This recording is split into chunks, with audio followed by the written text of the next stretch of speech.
Hi friends, నేను మీ సూరి గానుపేట. ఇవాళ చిన్న స్టోరీతో వచ్చాను. ఇవాళ జరిగింది మన సొంత ఫ్రెండ్స్ ప్లస్ బంధువులతో జరిగిందనమాట. ఒక చిన్న మోసం. ఎలా అంటే 10 సంవత్సరాలు కలిసి పనిచేసిన స్నేహితుడే తన స్నేహితుడిని మోసం చేసి బంగారం పట్టుకెళ్ళిపోయాడు అనమాట. 1 కేజీ 200 గ్రాములు, దాని వాల్యూ 9 lakhs, ఇంచుమించు 9 లక్షల లోపల.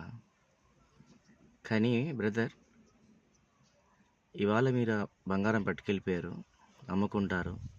ఓ నెల తింటారు, 2 నెలలు తింటారు, 6 నెలలు తింటారు, సంవత్సరం తింటారు, అలాగే ఉండిపోదు కదా. కానీ ఈ 10 సంవత్సరాలు నీ మీద పెట్టుకున్న నమ్మకం మీరు చేసిన ఈ చిన్న ద్రోహంతో పోయింది, తుడిచిపెట్టుకుపోయింది. మీ నమ్మకం, మీ మీద అతను పెంచుకున్న నమ్మకం, మీకు అతనికి నేనున్నాను భరోసా అని చెప్పేసి అని చెప్పుకున్న అతనికి నమ్మకం పోయింది, అతని మీద కూడా ఇచ్చే వాళ్ళకి నమ్మకం పోయింది. నువ్వు చేసిన పని వల్ల నువ్వు ఈరోజు సంతోషంగా ఉండి ఏదో ఒక సంవత్సరంలో సంతోషంగా ఉంటావేమో గట్టిగా అయితే, తర్వాత మళ్ళీ యథాస్థితిగా నువ్వు ఒకరి కింద పని చేయాల్సిందే. ఆ చిన్న లాజిక్ నువ్వు మర్చిపోయావు బ్రదర్.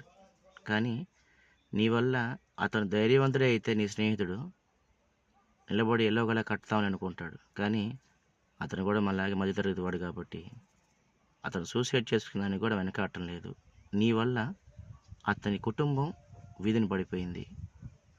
ఈ చిన్న లాజిక్, చిన్న ఆలోచన ఎలా మిస్ అయ్యి బ్రదర్. నమ్మకం అంటే నువ్వు ఇచ్చేది కాదు, నీ మీద ఉండాలి. అది గుర్తుపెట్టుకో బ్రదర్. Thank you.